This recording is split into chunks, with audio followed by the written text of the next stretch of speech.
I want to take you behind the scenes and not into a lab test or a supplement protocol, but into life itself. Because sometimes before you can rebuild your health, you have to rebuild yourself. And I want to talk about what happens when life forces you to hit pause. When everything that you've built, worked for, and identified suddenly stops. It's raw, it's real, and if you've ever found yourself asking, where do I go from here? Then this episode is for you. Hey friend, welcome to Gut Fix. Are you ready to finally get rid of those debilitating digestive symptoms? Do you catch yourself staying up late Googling things like, what can I eat? Or how do I stop a flare? Or maybe you're just lying awake wondering, how did this ever happen to me? I'm Wendy, and I've been exactly where you are, desperately searching for answers, but determined to find natural solutions.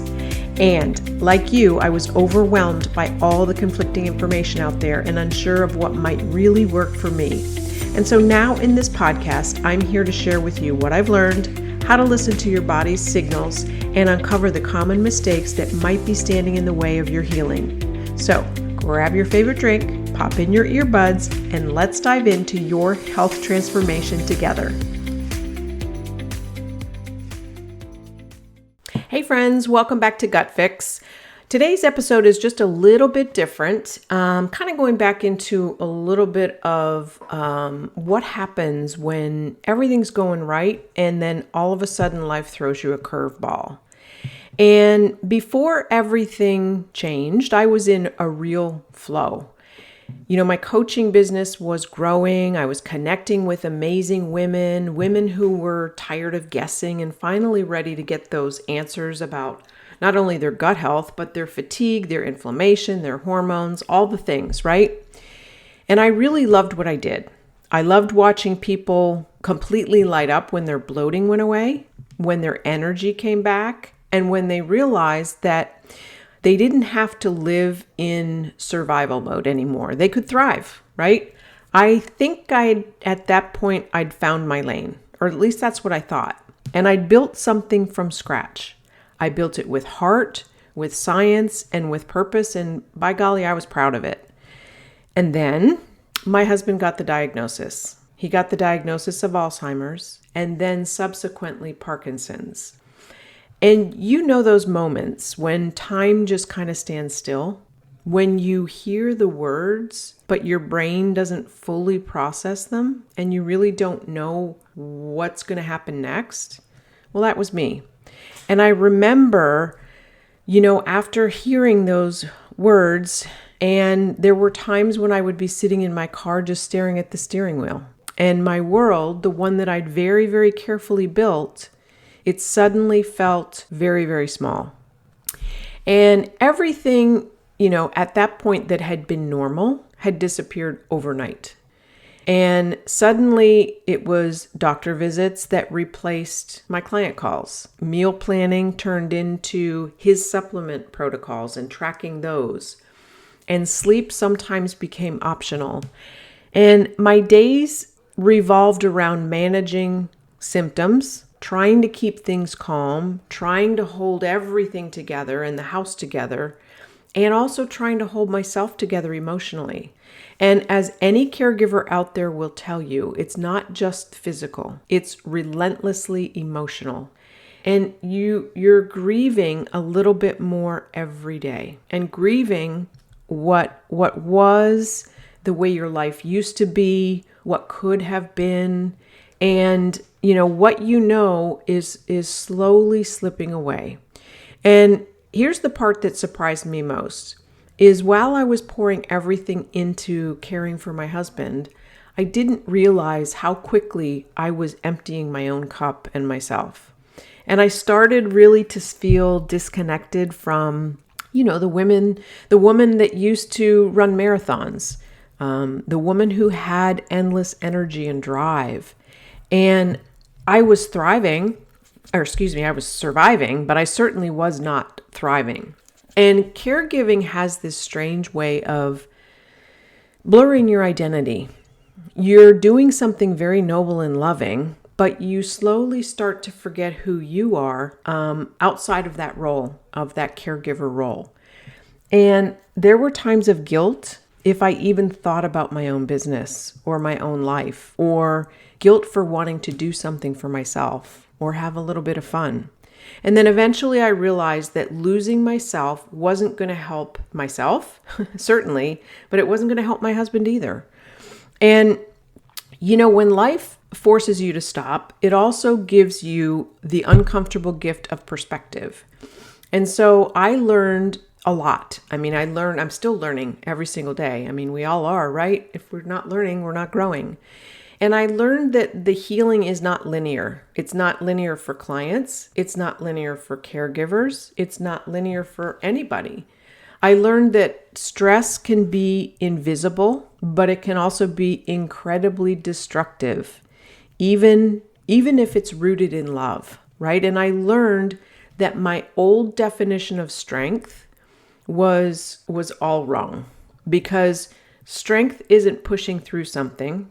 Strength is recognizing when you yourself need help, and it's choosing to rest before your body demands it to rest. It's allowing grace for the messiness of life. And during this time, I also became even more fascinated by the body's resilience and how our gut, our brain, and our hormones mirror what's happening to us emotionally. And the more depleted I became, the more I could feel that mind-body connection firsthand. I really, truly understood it now on a very deep level.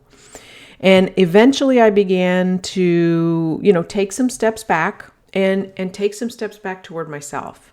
So, walking outside every morning, even though maybe it was only for 10 minutes because that's all the time that I had. Listening to uplifting podcasts when I was walking the dogs or when I was cooking.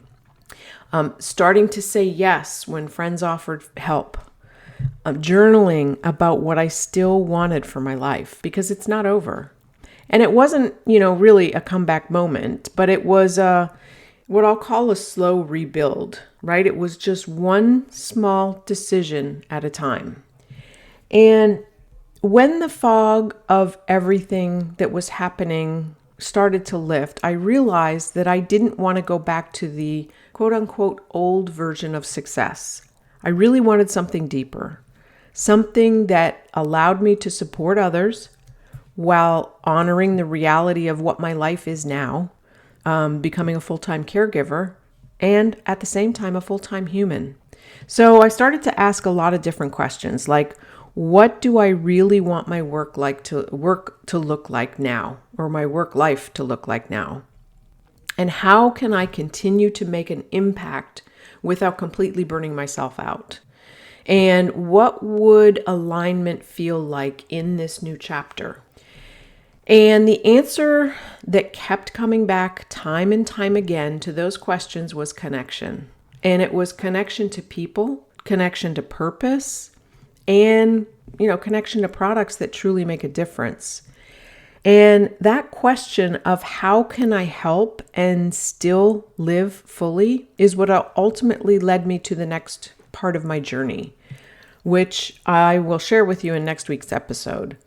But I want you to think about this, and I want you to reflect on this. If you are in a season of being forced to pause because of life, something that life threw at you, whether it's caregiving, whether it's your own illness, whether it's burnout, or just life demanding that you slow down, I want you to remember something. You're not broken. You're just being redirected. And sometimes the most meaningful growth happens when the world gets very quiet. And when you finally begin again, it's with a strength and clarity that you didn't even know existed inside of you. And next week, I'll be sharing what caregiving has really taught me, not just about health and my health, or my husband's health, because I learned a lot there too, but also about humanity. And, if this story resonated with you, I would love to hear from you. I would love for you to send me a message, leave me a comment wherever you're listening. And we heal best when we heal together. And I want you to know that you're not alone.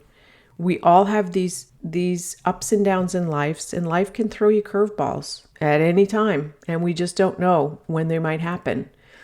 And so, again, we're in this together. We can heal together. We can grow together and thrive together. And so, until next week, take care. Take care of you. Take care of your gut. Take care of your body, and take care of your soul. Hey, friend. I hope today's episode brought you some real value. If it did, would you take just 30 seconds to share it with a friend who might be struggling to get her gut in check? And if you're feeling extra generous, leave me a review on Apple. It absolutely lights me up knowing that this podcast is making a difference for you. All right, it's time for me to grab my protein shake and get my gut happy. I'll see you back here next Tuesday for another episode of Gut Fix. And until then, stay happy and stay healthy.